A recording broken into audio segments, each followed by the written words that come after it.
नमस्कार विद्यार्थी मित्रांनो, मी अविनाश गुरव या ठिकाणी सर्वांचं पुन्हा एकदा हार्दिक स्वागत करतो गुरुकुल अकॅडमी या चॅनलवरती। तर भूगोलाबद्दल बघत असताना भारतीय प्राकृतिक वनस्पतीला आपण सुरुवात केलेली होती आणि याच्या संदर्भामध्ये काय दोन महत्त्वपूर्ण व्हिडिओ सुद्धा अपलोड झालेले आहेत या अगोदर, ज्याच्यामध्ये आपण काय भारतामधील वनस्पती वन जे आहेत त्या वनांचे प्रकार आपण बघितलेले होते या ठिकाणी। तर कोणत्या कोणत्या प्रकारचे वन भारतामध्ये आढळतात याच्या संदर्भात चर्चा करत असताना आपण बघितलं होतं वनांचे प्रकार, सदाहरित वृक्ष बघितले होते, त्याच्यानंतर निमसदाहरित वृक्ष बघितले होते, पानझडी वृक्ष बघितलेले होते। हे सर्व जे प्रकार आहेत ते उष्णकटिबंधीय प्रदेशामधील आहेत। एकूणच भारताचं वातावरण जे आहे, हवामान आहे ते उष्णकटिबंधीय प्रकारचं आहे आणि त्यामध्ये जे भूरचना आहे आणि जे पर्जन्याचं काय प्रमाण आहे त्यानुसार वनांचे वेगवेगळे प्रकार कोणत्या पद्धतीने होतात हे मागच्या पिरियडमध्ये व्यवस्थित नकाशांमध्ये आपण त्यांचं वितरण कसं आहे तर या सर्व दृष्टीने बघितलेलं होतं। पानझडी वृक्ष झाल्याच्या नंतर सदाहरित वने, त्याच्यानंतर निमसदाहरित वने, पानझडी वृक्ष असतील, त्याच्यानंतर काटेरी झुडपे असतील, ही सर्व प्रकार आणि त्यांची वैशिष्ट्ये असतील, त्यांचं भारतामधील काय वितरण जे आहे तर ते सुद्धा आपण बघितलेलं होतं। तर दोन महत्त्वपूर्ण प्रकार राहिलेले आहेत, एक आहे पर्वतीय वने, आजच्या पिरियडमध्ये आपल्याला डिस्कस करायचं आहे तर पर्वतीय वने, आणि दुसरं बघायचं आपल्याला समुद्रकाठची जी वने आहेत, समुद्रकाठची वने यांच्याबद्दल या व्हिडिओमध्ये काय आपल्याला सविस्तर चर्चा करायची आहे। त्यांचं वितरण भारतामध्ये कोणत्या कोणत्या ठिकाणी झालेलं आहे आणि त्यांच्या संदर्भात महत्त्वपूर्ण काय पॉईंट कोणते कोणते आहेत, एक्झाम्पल्स कोणते आहेत, हे सर्व घटक आपण डिस्कस करणार आहोत। या ठिकाणी आपण उंची दाखवतोय, एक प्रकारे हिमालय जे आहे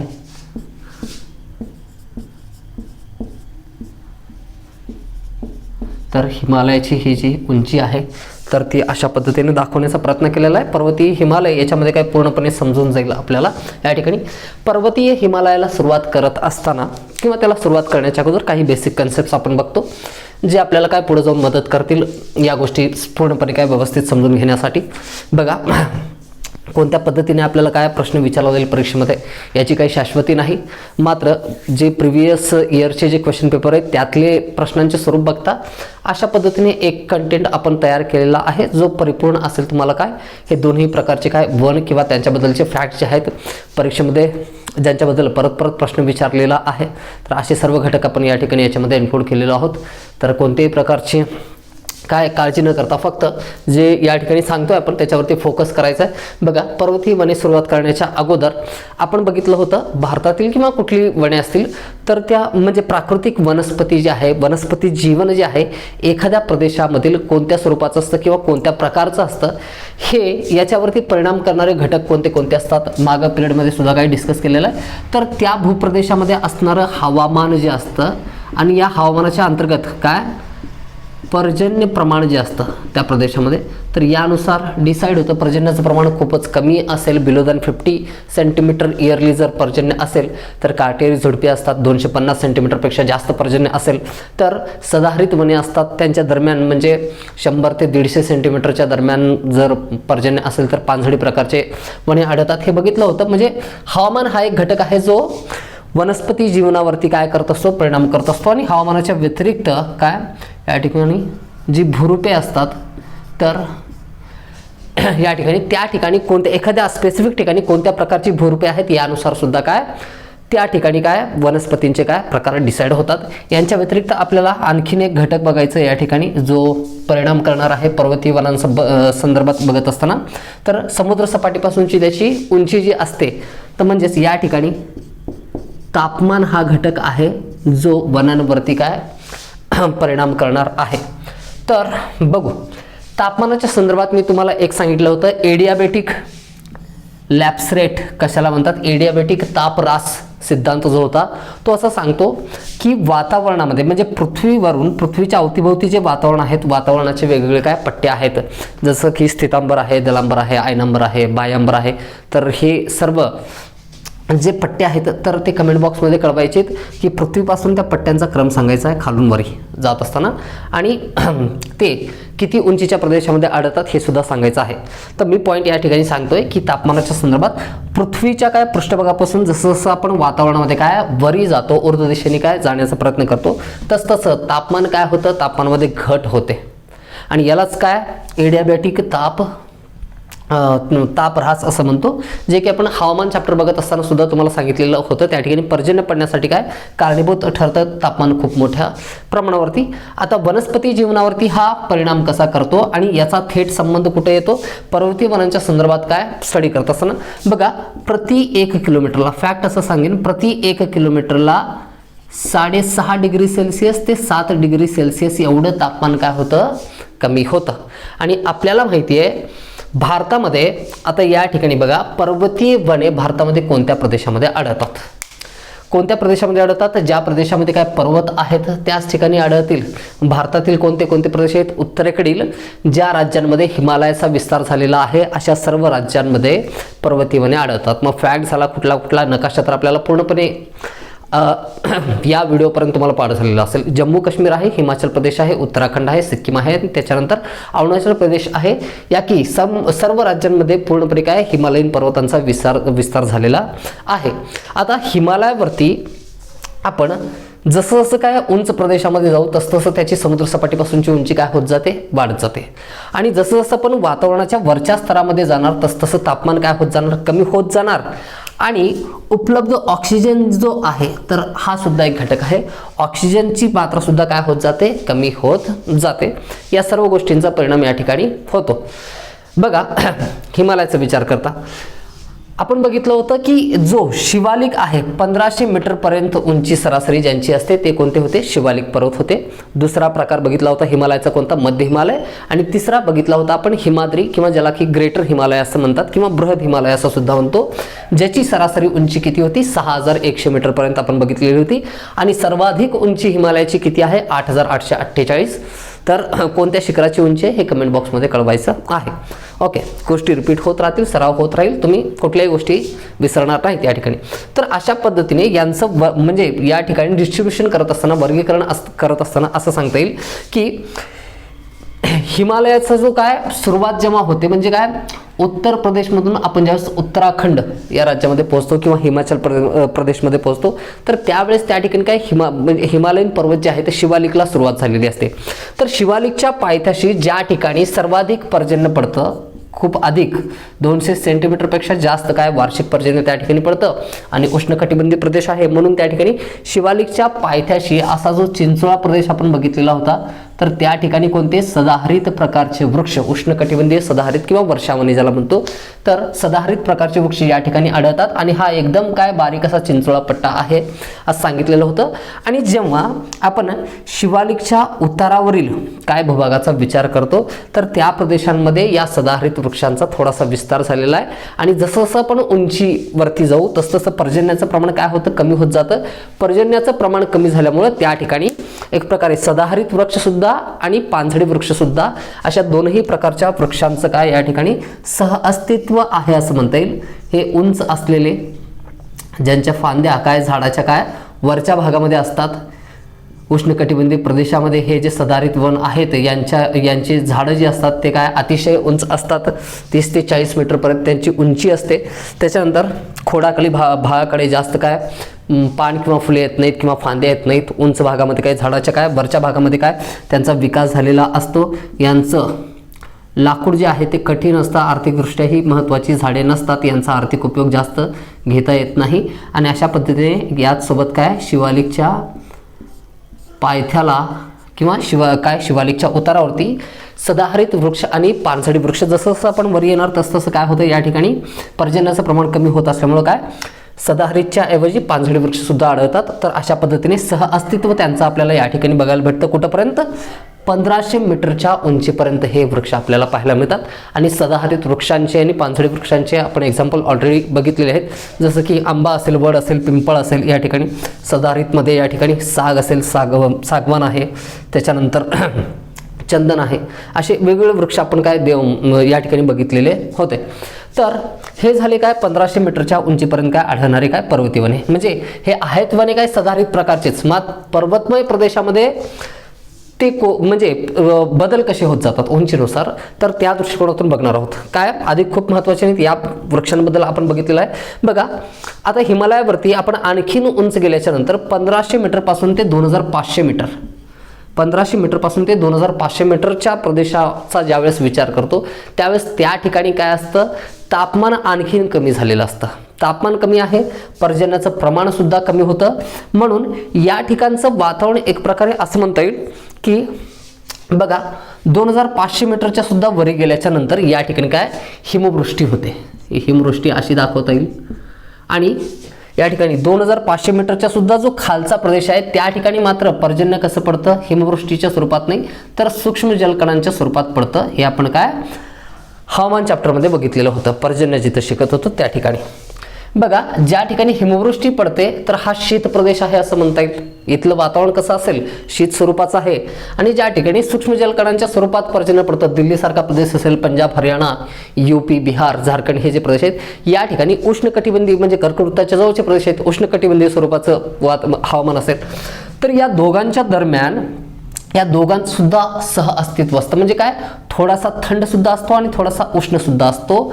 हा प्रदेश समशीतोष्ण प्रकारचा प्रदेश म्हणून ओळखला जातो. हे सर्व जी धार्मिक स्थळे आहेत ती हिमालयात किंवा या समशीतोष्ण प्रदेशामध्ये असण्याचे कारण की व्यक्तींनी कधीतरी तिथं भेट द्यावी आणि ते आरोग्यासाठी काय चांगलं असतं. तर अशा पद्धतीने एकमेकांशी काय जुडले गेलेल्या गोष्टी आहेत. बघा त्याच्यावरती जास्त विचार करायचा नाही. तर ज्या ठिकाणी शीत प्रकारचं सुद्धा आणि उष्ण प्रकारच्या वातावरणाचं हवामानाचं एक प्रकारे काय अस्तित्व असतं तर त्याला म्हणतो आपण काय समशीतोष्ण प्रकारचं. आता या ठिकाणी जी जंगले आढळतात तर त्यांना काय म्हणतो, समशीतोष्ण प्रकारची वने आढळतात असं म्हणलेलं आहे. आणि या समशीतोष्ण प्रकारच्या वनांचं प्रमुख उदाहरणे आपल्याला सांगता येईल, जसं की देवदार, देवदार, ओक, मॅपल, बर्च. तर ही काही महत्त्वपूर्ण काय उदाहरणे आहेत. कोणती, हिमालयावरती 1500 मीटर ते 2500 मीटर यांच्या दरम्यानचा जो प्रदेश आहे तर हिमालयाच्या या उतारावरती देवदार, ओक, मॅपल, बर्च यासारखे काय समशीतोष्ण प्रकारचे वनस्पती त्या ठिकाणी आढळतात. या ठिकाणी आणखीन एक पॉईंट त्याच्यामध्ये ॲड करायचा आहे. हे देवदार वृक्ष जे आहेत ते खूप मोठ्या प्रमाणात काय हिमाचल प्रदेशमध्ये आढळतात. म्हणून हिमाचल प्रदेश या ठिकाणी आहे उत्तराखंडच्या वरी आणि जम्मू काश्मीरच्या काय दक्षिणेला सापेक्ष स्थान आपल्याला माहिती आहे. तर हिमाचल प्रदेशची विशेषता म्हणून याला ओळखलं जातं.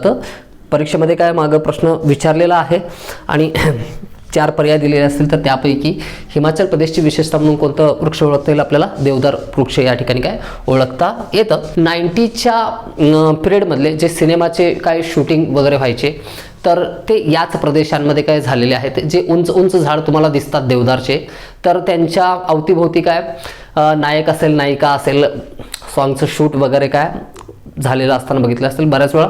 मग आउटडोअर शूटिंग जी आहे तर त्यासाठी हिमालयासारखं निसर्गरम्य आणि अट्रॅक्टिव्ह प्लेस म्हणता येईल ते नसायचं. आता मात्र काय आउट ऑफ इंडियासुद्धा काय होतात शूट्स आपल्याला माहिती आहे. तर 2500 मीटरच्या नंतर 2500 ते 4500 मीटरच्या दरम्यानचा जो हा काय प्रदेश आहे तर या प्रदेशामध्ये हिमवृष्टी होत असल्या कारणाने, हिमवृष्टी का बरं होणार, वातावरणामध्ये आपण जसं जसं काय बरी जाणार तसं तसं तापमान काय होतं म्हणून सांगितलंय, कमी होतं म्हणून सांगितलंय. आणि तापमान या स्तरावरती पोहोचतं की त्या ठिकाणी पर्जन्य हिमवृष्टीच्या स्वरूपात होतं. मग या ठिकाणी एखादा कॅनॉपीसारखा वृक्ष जो आहे, असा कॅनोपीसारखा घुमटदार असलेला जो वड, पिंपळ, आंबा यांच्यासारखा असलेला वृक्ष त्या ठिकाणी उगू शकत नाही किंवा त्या ठिकाणी तग धरू शकत नाही. समजा आपण फक्त बर्फवृष्टीचाच विचार करू, याच्यावरती अशा पद्धतीने काय बर्फ साचायला सुरुवात झाली तर काही तासांमध्ये हे जे वृक्ष आहे जमीनदोस्त होईल या ठिकाणी. तर या ठिकाणच्या वातावरण किंवा या ठिकाणची जी परिस्थिती आहे तर त्याला अनुकूल असं ॲडॅप्टेशन होऊन या ठिकाणी वृक्ष जे तयार झालेले आहेत त्यांच्यामध्ये बदल जे झालेले आहेत तर ते एकतर अति उंच असे वाढतात आणि या वृक्षांची पाने जी आहेत ती कशी असतील, सूचीपर्णी असतात. या ठिकाणी सूचीपर्णी म्हणजे काय, सुईसारखे ज्यांचे पर्ण असतात, टोकदार असे आणि उतरत्या छपराचे असतात. तर हे सुद्धा तुम्हाला काय सिनेमामध्ये कधी पाहायला भेटलं असेल किंवा क्रिसमस ट्री तुम्ही पाहिला असेल कधी डेकोरेट केलेलं, कुठल्या मॉलमध्ये बघितलं असेल किंवा आपल्या अवतीभोवती कुणी जर ख्रिश्चन फॅमिली राहत असेल तर त्यांच्या घरी बघितलं असेल. तर असे हे काय ट्रीज असतात ज्या ठिकाणी काय बर्फ पडल्याच्या नंतर सुद्धा ते झाडांवरती साठून राहत नाही, काय घसरून खाली यायला पाहिजे अशा पद्धतीने यांची रचना, यांच्यामध्ये काय बदल झालेले आहेत. तर हे असे काय चीड असेल, स्प्रूस असेल, काही उदाहरणं मी लिहितो या ठिकाणी. चीड वृक्ष आहे, त्याच्यानंतर स्प्रूस आहे, त्याच्यानंतर पाईन आहे, ब्लू पाईन वृक्ष आहे, त्याच्यानंतर फर. तर ही काही एक्झाम्पल्स आहेत जी सूचीपर्णी प्रकारचे काय वृक्षांची उदाहरणं आपल्याला म्हणता येईल. तर हिमालयाच्या काय 2500 मीटर ते 4500 मीटरच्या दरम्यान काय या वृक्षांचं काय अस्तित्व आपल्याला पाहायला मिळतं. तर त्या ठिकाणी काय बर्फ पडतं म्हणून अशा प्रकारच्या काय वृक्षांचा त्या ठिकाणी विकास झालेला आहे. आणि 4500 मीटरपेक्षा जास्त आणि 4800 मीटरपर्यंतचा हा जो प्रदेश आहे या प्रदेशामध्ये अतिशय जास्त थंडी असते. त्या ठिकाणी काय वृक्ष तर उगवूच शकत नाही, ते एवढं तापमान जे आहे ते कमी झालेलं असतं. एक प्रकारे असं म्हणता येईल, मी मागं सुद्धा तुम्हाला सांगितलेलं होतं की जे ग्लेशियर असतात, ग्लेशियरची निर्मिती का बरं होते वगैरे या गोष्टींवरती चर्चा करत असताना सांगितलं होतं. तर या ठिकाणी 4500 मीटर ते 4800 मीटरच्या दरम्यान आढळणारे काही वनस्पती, जे की टुंड्रा प्रदेशामध्ये जसे वनस्पती आढळतात, जसं की काही असेल, त्याच्यानंतर काही विशिष्ट प्रकारचे गवत असतात, त्याच्यानंतर लिचेन, तर अशा प्रकारचे वनस्पती या अतिथंड किंवा काय अति उंच प्रदेशामध्ये, ज्या ठिकाणी ऑक्सिजनचं प्रमाणसुद्धा कमी असतं, एकूण एक प्रकारे या ठिकाणी काय वातावरणसुद्धा काय कसं असतं, विरळ असतं आणि खूपच थंड प्रदेश असल्यामुळे, जसं की आपण परिसर अभ्यासाच्या पुस्तकामध्ये दिलेलं असायचं काय दक्षिण ध्रुव किंवा उत्तर ध्रुवाकडे काय पूर्णपणे बर्फाच्छादित असलेल्या प्रदेशामध्ये राहणारी मनुष्यांची जमात कोणती असते, एस्किमो असते, त्यांचे राहण्याचे ठिकाण कोणते असते, तर इग्लूमध्ये राहत असतात. तर त्या ठिकाणचे आढळणारे वनस्पती, तर हेच ते वनस्पती आहेत. कुठले काही असेल, लिचेन असेल, तर अशा वनस्पती 4500 ते 4800 मीटरच्या दरम्यान आढळतात. आणि 4800 मीटरच्या वरील प्रदेशामध्ये कोणत्याही प्रकारचे वनस्पती आढळत नाहीत. तर हे इथंपर्यंत झाले सर्व काय पर्वतीय वने अशा पद्धतीने काय सांगितलेले आहेत. यांच्या व्यतिरिक्त दुसऱ्या कुठल्या काय गोष्टी आपल्याला बघण्याची आवश्यकता नाही. तर काही वेळा काय ह्या उदाहरणांवरती प्रश्न विचारलेला असतो, स्पेसिफिक किती मीटर उंचीवरती ते वाढतात असं विचारलेलं असतं, किंवा प्रश्न अशा पद्धतीने विचारला जाऊ शकतो की समजा म्हणजे यांच्या वैशिष्ट्यांबद्दल दिलेलं असेल आणि कुठलं विधान सत्य आहे, कुठलं विधान असत्य आहे याच्याबद्दल आपल्याला काय विचारलेलं असेल प्रश्नामध्ये. जसं की हिमालयावरती 1500 ते 2500 मीटरच्या दरम्यान जे आहेत तर ते सदाहरित प्रकारचे वृक्ष आढळतात, विधान सत्य आहे की असत्य आहे. किंवा टुंड्रा प्रकारची वने जी आहेत तर ती 2500 ते 4500 मीटरच्या दरम्यान आढळतात, या ठिकाणी अशा पद्धतीने विचारलेलं असेल. किंवा दक्षिण भारतामध्ये काय सूचीपर्णी वृक्ष आढळतात, असे विधान असतील तर या सर्व विधानांचा एकत्रितपणे विचार करून आपल्याला पर्याय निवडावा लागतो. तर हे समजून घेण्याच्या गोष्टी, त्याच्यामध्ये पाठ करण्यासारखं काहीही नाही आहे, लॉजिकल गोष्टी आहेत. उंची जास्त असेल तर वृक्षांचे प्रकार बदलत जातात, आणि उंची कमी असेल तर कोणत्या प्रकारचे वृक्ष आढळतात, अतिउंच प्रदेशामध्ये कोणत्या प्रकारचे वृक्ष आढळतील आपण इझिली सांगू शकतो. गोष्टी तुम्हाला समजलेल्या असतील. तर पुढचा आपण घटक घेऊ कोणता, तर भारतामध्ये या ठिकाणी पर्वतीय वने जी आहेत, पर्वतीय वने फक्त उत्तर भारतामध्येच आहेत का, तर आन्सर काय असेल, फक्त उत्तर भारतामध्येच असतील का, नाही. उत्तर भारताच्या व्यतिरिक्त दक्षिण भारतामध्ये सुद्धा काही पर्वत टेकड्या आहेत किंवा डोंगरे आहेत जे अति उंच आहेत, त्या प्रदेशामध्ये सुद्धा काय पर्वतीय वने आढळतात. आता कोणते कोणते प्रदेश आहेत बघा, पश्चिम घाट आणि पूर्व घाटाचा आपण व्यवस्थितपणे अभ्यास केलेला आहे. ज्या ठिकाणी पश्चिम घाट आणि पूर्व घाट एकत्रित येतात तो कोणता डोंगर आहे, निलगिरी डोंगर. आणि त्याच्यानंतर निलगिरी डोंगराच्या दक्षिणेला असलेला अण्णामलाई डोंगर आहे, त्यानंतर त्याच ठिकाणी असलेला पालना डोंगर आहे. तर हे जे डोंगर आहेत, आता म्हणायला तर डोंगर आहेत मात्र काय उंच आहेत. पश्चिम घाटाच्या तुलनेत सर्वाधिक उंची याच काय दक्षिण भारतामध्ये आपल्याला म्हणता येईल, हिमालयाच्या नंतर काय अतिउंच असलेले प्रदेश. म्हणून या डोंगरांवरती आढळणारी वने जी आहेत तर ती पर्वतीय प्रकारची वने आहेत. बघा कोणते कोणते या ठिकाणी, निलगिरी डोंगर, अण्णामलाई डोंगर आहे, त्याच्यानंतर पालना डोंगर आहे. तर या डोंगरांवरती आपल्याला काय पर्वतीय वने पाहायला मिळतात. बघा तर या डोंगरांवरती समशीतोष्ण प्रकारचे म्हणजेच काय बघा, डोंगराच्या खाली जो सपाट भूप्रदेश आहे त्या ठिकाणी उष्ण कटिबंधीय काय वातावरण आहे. मात्र आपण जसं जसं या डोंगरांच्या काय माथ्यावरती पोहोचतो, निलगिरी असेल, अण्णामलाई असेल, पालना असेल, तर त्या ठिकाणचं वातावरण कसं असतं, थोडंसं काय थंड झालेलं असतं. थंड हवेची ठिकाणं नेहमी उंच प्रदेशावरच का बरं असतात, या गोष्टीच्या पाठीमागचं रिझन तुम्हाला काय क्लिअर झालेलं असेल. तर वातावरण कोणत्या प्रकारचं असेल त्या ठिकाणी समशीतोष्ण प्रकारचं, म्हणून त्या ठिकाणी काय समशीतोष्ण प्रकारची काय वने आढळतात. दक्षिण भारतातील या पर्वतीय वनांनाच काय म्हणलेलं आहे, एक संज्ञा वापरली जाते या ठिकाणी, शोलास वने. प्रश्न विचारलेला आहे, पॉईंट व्यवस्थित लिहून घ्यायचा. आय थिंक या ठिकाणी काय, आय होप तुम्ही सगळेजण या ठिकाणी व्यवस्थित हेडिंग टाकून काय नोट्स लिहून घेत आहे. तर यांना म्हणलं जातं काय, शोलास वने, जे की समशीतोष्ण वने आहेत आणि दक्षिण भारतामधील कोणती पर्वतीय वने आहेत. बघा काही उदाहरणं आपण बघून, लारेल, दुसरा आहे मॅग्नोलिया. तर ही या ठिकाणची काही महत्त्वपूर्ण उदाहरणं आहेत. आणखीन एक लिहून घ्या या ठिकाणी, सिंकोना. खूप सारे वृक्ष आढळतात, आपल्याला फक्त महत्त्वपूर्ण काही या ठिकाणी काय वनस्पती विचारले जातील. तर एवढे 3 लक्षात ठेवा, जे की दक्षिण भारतातील काय पर्वतीय वनांची उदाहरणे आहेत. आणि दक्षिण भारतामध्ये जे पर्वतीय वन आहेत त्या ठिकाणी बर्फवृष्टी होत नाही, कारण त्यांची उंची जी आहे तर ती किती, 3000 मीटरपेक्षा सुद्धा काय कमी उंची आहे, 3500 मीटरपेक्षा सुद्धा काय कमी उंची आहे, जे की काय हिमरेखाच्या काय खाली असते. तर त्या ठिकाणी काही हिमवृष्टी होत नाही, म्हणून या ठिकाणी कोणत्या प्रकारची काय वने आढळत नाहीत, तर सूचीपर्णी वृक्ष जे आहेत तर त्यांचा या ठिकाणी अभाव असतो, या ठिकाणी आढळणार नाहीत. जर हिमवृष्टीच होत नसेल तर सूचीपर्णी वनांचा विकास त्या ठिकाणी काय होणारच नाही. तर हे संपूर्ण काय भारतातील काय पर्वतीय वने झाले. तर पर्वतीय वनांच्या संदर्भात एवढे पॉईंट्स काय क्लिअर आहेत. त्याच्यानंतर आपल्याला बघायचं आहे समुद्रकाठची वने. आता समुद्रकाठची वने असतात काय, बघा ज्यावेळेस नदी प्रणाली चॅप्टर आपण बघत होतो, मी तुम्हाला सांगितलेलं होतं की पश्चिम किनारा आणि पूर्व किनारा, म्हणजे पश्चिम वाहिनी काही नद्या आहेत जसं की नर्मदा आहे, तापी आहे, त्याच्यानंतर काय सह्याद्री पर्वतावरून काय उगम पाहून अरबी समुद्राला काय जाणाऱ्या बऱ्याच नद्या आहेत, साबरमती, लुणी, आपण बऱ्याच नद्या बघितलेल्या होत्या या ठिकाणी. तर या सर्व नद्या अरबी समुद्राला जाऊन मिळत असताना अतिशय वेगवान आणि तीव्र वेगाने वाहणाऱ्या आणि कमी लांबीच्या नद्या आहेत.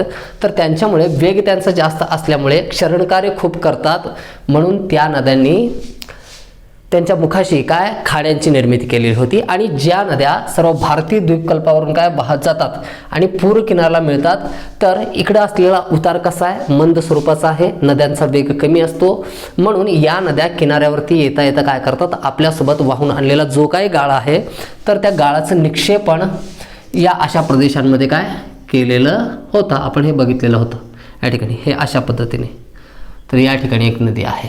ओके, तर हे सुद्धा काय, हे गंगा आणि हे अशा पद्धतीने काय ब्रह्मपुत्रा नदी या ठिकाणी येऊन मिळते. तर या नद्या आपल्या मुखाशी कशाचा, त्रिभुज प्रदेशाची काय निर्मिती करतात. गाळाचं संचयन झाल्यामुळे अतिशय सुपीक प्रदेश तो आहे.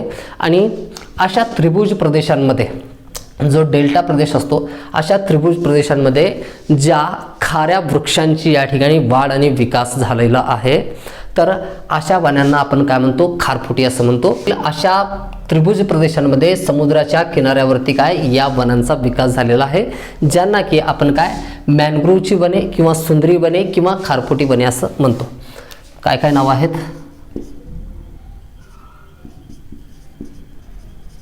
मॅंग्रोव्ह, सुंदरी वने किंवा खारफुटी वने. वेगवेगळ्या भागांमध्ये काय वेगवेगळे स्थानिक नावं त्यांना पडलेली आहेत, आपण त्याच्याबद्दल सुद्धा चर्चा करू, प्रश्न विचारले गेलेले आहेत. तर ही जी खारफुटी वने आहेत यांची जी साल असते ती खारीय प्रकारची असते त्यांची, आणि यांच्यामधलं जे लाकूड आहे ते अतिशय कठीण असतं, म्हणून यांचा एक जाळण्यासाठी म्हणून काय इंधन म्हणून जर सोडलं तर बाकी इतर कुठलाही त्यांचा उपयोग नाही. मात्र या वनांचं काय अनन्यसाधारण महत्त्व आहे. महत्त्व काय आहे आपण बघू. त्याच्या अगोदर काय आपण भारतामध्ये कोणत्या कोणत्या प्रदेशांमध्ये हे खारफुटी वने आढळतात याच्यावरती थोडीशी काय चर्चा करू. बघा भारतातील गंगा नदी जी वाहत येते अशा पद्धतीने पश्चिम बंगालमधून काय बांगलादेशमध्ये प्रवेश करते, इकडून ब्रह्मपुत्रा नदी, ज्याचं की नाव काय कमेंटमध्ये सांगायचं आहे. बांगलादेशमध्ये ब्रह्मपुत्रेचं नाव काय आहे. तर या दोनही नद्यांनी बांगलादेशच्या या किनारी भागामध्ये खूप मोठ्या त्रिभुज प्रदेशाची निर्मिती केलेली आहे आणि त्या ठिकाणी अशा खारफुटी वनांचा विकास झालेला आहे. या ठिकाणी असणारे जे खारफुटी वने आहेत तर ते जगातील सगळ्यात मोठा त्रिभुज प्रदेश आणि सगळ्यात मोठा काय खारफुटी वनांचा क्षेत्र आहे किंवा खारफुटीचे सगळ्यात मोठे जंगल आहे. जवळपास आपल्याला म्हणता येईल 100 किलोमीटर वर्ग एवढा क्षेत्रफळ याचा आहे. आणि याच काय वनांमध्ये सुंदरी प्रकारचे जे वृक्ष आहेत या ठिकाणी आपण लिहिलेलं होतं. खारफुटीमधलेच काय सुंदरी प्रकारचे बरेच काय वनस्पतींचे प्रकार आहेत खारफुटींमध्ये सुद्धा आपण बघू या ठिकाणी. बघा खारफुटी काय वनांमध्ये सुंदरी प्रकारच्या वृक्षांचं प्रमाण जास्त असल्यामुळे या ठिकाणी आपण काय या वनांना नाव दिलेलं आहे सुंदरबन असं नाव दिलेलं आहे. नाव काय आहे सुंदरबन असं नाव दिलेलं आहे. तर खूप विशेषतः आहे. रामसर वेटलँड जे आहेत किंवा युनेस्कोने काय जाहीर केलेले जे वर्ल्ड हेरिटेज साईट्स आहेत तर त्या दोघांमध्ये सुद्धा काय या सुंदरबनचा समावेश आहे. तर हे खूपच संवेदनशील अशी परिस्थिती की आहे काय सागरी किनाऱ्यावरील त्याच्यावर सुद्धा सांगेल. बघा आता या ठिकाणी हा झाला नाही. भारतामध्ये याचा समावेश कुठं आहे संपूर्ण काय बांगलादेशच्या किनाऱ्यावरती हे सुंदरबन आहे. मात्र या ठिकाणी गंगेची एक वितरिका आपण बघितली होती हुगळी. तर याचा काही भाग हुगळी नदीपर्यंत सुद्धा काय याचा विस्तार झालेला आहे. म्हणजे पश्चिम बंगालच्या किनाऱ्यावरती सुद्धा काय सुंदरी वृक्ष आपल्याला पाहायला मिळतात. खारफुटी वने आपल्याला पाहायला मिळतात जे की सुंदरबन क्षेत्राचाच काय विस्तार आहे. त्याच्यानंतर बघितलं होतं आपण काय ओरिसामध्ये वाहणारी महानदी आहे. तर महानदीच्या त्रिभुज प्रदेशामध्ये सुद्धा काय या वनांचा विकास झालेला आहे. त्याच्यानंतर गोदावरी आहे कृष्णा आहे या नद्यांच्या त्रिभुज प्रदेशामध्ये सुद्धा काय खारफुटी वने आहेत. त्याच्यानंतर कावेरीचा जो त्रिभुज प्रदेश आहे या ठिकाणी लहान मोठे येऊन मिळणाऱ्या सर्व नद्यांच्या किनाऱ्यावरती थोड्याफार प्रमाणात आहेत. मग आता प्रश्न नेहमी विचारला जातो कुठं कावेरीच्या संदर्भात कृष्णेच्या संदर्भात गोदावरीच्या संदर्भात महानदीच्या संदर्भात. आणि त्याच्यानंतर इकडे गुजरातच्या किनाऱ्यावरती हा जो भाग आहे तर सर्वाधिक किनारा भारतामध्ये कोणत्या राज्याला लाभलेला आहे गुजरात. तर गुजरातच्या किनाऱ्यावरती खारफुटी वने असणं या ठिकाणी साहजिक आहे. एक विशेष आहे या ठिकाणी त्रिभुज प्रदेशांची निर्मिती झालेली आहे मात्र तरी सुद्धा त्या ठिकाणी काय खारफुटी वने आढळतात. ही एक विशेषता आहे काय गुजरातची. मुंबईच्या किनाऱ्यावरती महाराष्ट्रामध्ये त्याच्यानंतर गोवाच्या किनाऱ्यावरती आणि कर्नाटकच्या किनाऱ्यावरती सुद्धा काय थोड्या अगदी क्षुल्लक प्रमाणात आपल्याला काय खारफुटी वने पाहायला मिळतात असं म्हणता येईल. विशेष गोष्टी कोणत्या लक्षात घ्या या ठिकाणी. बघा आता हा जो महानदी गोदावरी आणि कृष्णा या ठिकाणची जी खारफुटी वने आहेत त्या ठिकाणी मॅनग्रोव्ह प्रकारचे काय वृक्षांचं प्रमाण जास्त आहे. कोणत्या महानदी आहे गोदावरी आणि कृष्णा. तर या नद्यांच्या क्षेत्रांमध्ये हे आहे ओरिसामध्ये. तर त्याच्यानंतर आंध्र प्रदेशच्या किनाऱ्यावरती असलेल्या या दोन नद्या. तर या ठिकाणी मॅनग्रोव्ह प्रकारचे काय वृक्ष जास्त असल्यामुळे त्या ठिकाणच्या वनांना काय मॅनग्रोव्हची वने असं म्हणलेलं आहे. एकूणच भारतामध्ये कोणत्या प्रकारचे काय खारफुटी वृक्ष आढळतात कोणते वनस्पती आढळतात. बघा एक तर झालं काय मॅनग्रोव्ह आहे. दुसरं आहे सुंदरी आहे. त्याच्यानंतर तिसरं एक म्हणता येईल आपल्याला काय कॅसुरिना आहे. त्याच्यानंतर चौथा आणखीन एक लिहून घ्या फॉनिक्स. तर ही वेगवेगळ्या प्रकारचे काय वृक्ष जे आहेत तर भारतातील काय खारफुटी जंगलांमध्ये आपल्याला पाहायला मिळतात. तर जर प्रश्न असा विचारला गेला की भारतामध्ये तर सर्वाधिक खारफुटींचं क्षेत्र कोणत्या राज्यामध्ये आहे तर ऑब्वियसली आपण म्हणू की साहजिक जगातील सगळ्यात मोठं खारफुटी वन जे आहे सुंदरवन क्षेत्र आहे आणि हे पश्चिम बंगालच्या काय किनाऱ्याच्या जवळ आहे. तर निश्चितच काय पश्चिम बंगाल म्हणता येईल. तर वेस्ट बंगाल असं आपल्याला म्हणता येणार नाही कारण हा संपूर्ण विस्तार जो आहे तो कुठं आहे बांगलादेशमध्ये आहे. हा जो काय सुंदरबन आहे तो भारताला लाभलेला नाही. त्यातील काही भाग फक्त काय हुगळी नदीच्या किनाऱ्यावरती हा या ठिकाणी काय आपल्याला उपलब्ध होतो. म्हणून हा सर्वाधिक क्षेत्र असलेला प्रदेश आपल्याला म्हणता येणार नाही. तर कोणता गुजरात हा राज्य आहे. गुजरात राज्याला काय सुंदरी प्रकारची वने जी आहेत तर त्यांचा प्रदेश काय सर्वाधिक या ठिकाणी गुजरात राज्याला लाभलेला आहे. आणि त्याच्यानंतर गुजरातच्या नंतर 1 नंबरला झाला गुजरात. 2 नंबरला गुजरातच्या नंतर काय सर्वाधिक खारफुटी वने कुठं असतील तर सर्वात मोठी नदी कोणती गंगा आणि काय गोदावरी आणि कृष्णा. तर आंध्र प्रदेशच्या काय किनाऱ्यावरती आपल्याला या ठिकाणी म्हणता येईल. आणि आणखीन एक विशेषता असं सांगता येईल जो भारतामध्ये काय प्रसिद्ध असलेला अगदी काय आकर्षण असलेला पर्यटनाचा बेंगाल टायगर जो आहे तर हा बेंगाल टायगर याच काय सुंदरबन प्रदेशामध्ये आपल्याला पाहायला मिळतो. कोणता बेंगाल टायगर आहे ही या ठिकाणची काय विशेषता आहे. यांच्या व्यतिरिक्त आता ही झाली काय समुद्रकाठची ही जी वने आहेत मात्र यांचा उपयोग काय. एक तर यांचं लाकूड जे आहे ते कठीण आहे आणि यांची जी साल आहे ती खारीय प्रकारची आहे म्हणून यांचा कुठलाच आर्थिक उपयोग काय शिल्लक राहत नाही. फक्त एक जळाऊ लाकूड म्हणून यांचा काय वापर करता येतो.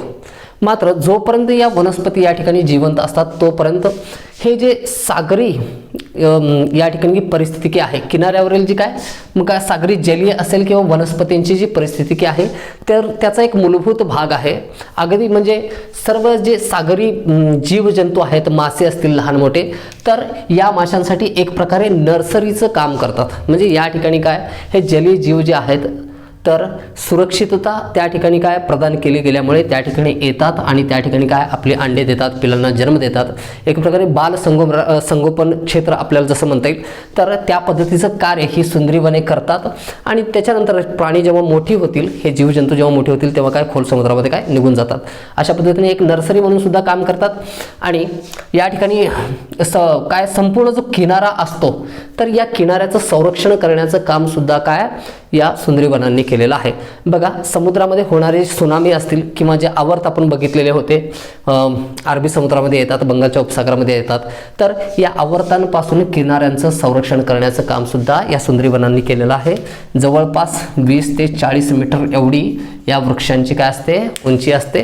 बघितले असतील आपण मॅनग्रोव्हबद्दल काय मागे सुद्धा चर्चा केलेली आहे की कोणत्या प्रकारे त्यांची रचना असते, त्यांचे मूळ कशा पद्धतीने काय जमिनीतून बाहेर आलेले असतात. आणि एक दलदली मृदा जी असते म्हणजे जी जमीन पूर्णपणे पाण्याने झाकलेली असते, तर अशा पाण्यामध्ये तग कसे धरू शकतात. त्यांच्या मुळांचं काय स्वरूप असं असतं की खोडांवरती मूळ उगवलेले असतात, मग ते कुठे जातात जमिनीमध्ये जातात.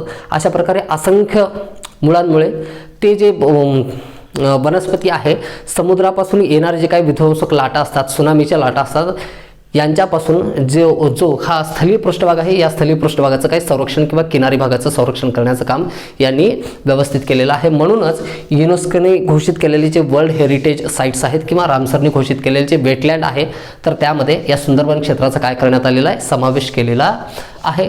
म्हणून अलीकडे काय सरकारला या मॅनग्रोव्ह वनांचं, खारफुटी वनांचं महत्त्व लक्षात आल्याच्यानंतर यांच्या संवर्धनाचं काम सुरू झालेलं आहे. आणि लेटेस्ट न्यूज आपले सांगायचं झालं तर मुंबईमधील या खारफुटी वनांचं क्षेत्र आहे 1450 हेक्टरचं जे क्षेत्र आहे, तर त्या क्षेत्रामध्ये असलेल्या खारफुटी वनांना या ठिकाणी रिझर्व्ह फॉरेस्टचा म्हणजेच राखीव वनांचा दर्जा देण्यात आलेला आहे. कोणताही व्यक्ती आता या ठिकाणी कोणत्याही प्रकारचा हस्तक्षेप करू शकत नाही. पण वरचेवर या ठिकाणी काय जसं जसं काळ बदलतोय तसं यांचं प्रमाण खूप मोठ्या प्रमाणात काय कमी होतंय. तर तस्करी मोठ्या प्रमाणात चालत नाही, मात्र उद्योगधंदे सुरू करण्यासाठी किनाऱ्यावरून काय हे वृक्ष जे आहेत ती काढली जाण्याची भीती आहे एक प्रकारे. तर त्यासाठी काय अशा पद्धतीने काही उपाययोजना याच्या संदर्भात केलेल्या आहेत. तर हे सर्व झालं काय मॅनग्रोव्ह वनांच्या संदर्भात, ज्यांना खारफुटी वने असं म्हणतो. तर व्यवस्थित काय लक्षात घेतले आहेत, जेवढे पॉईंट्स बघितलेले आहेत तेवढे इनफपेक्षा सुद्धा जास्त आहेत. पर्वतीय वने आणि मॅनग्रोव्ह वने या ठिकाणी संपलेले आहेत. संपूर्ण भारतीय प्राकृतिक वनस्पती चॅप्टर आपण कंप्लीट केलेला आहे. तर पुन्हा एकदा काय अशाच काय दर्जेदार व्हिडिओमध्ये भेटू, तोपर्यंत विश्रांती घेऊ. धन्यवाद.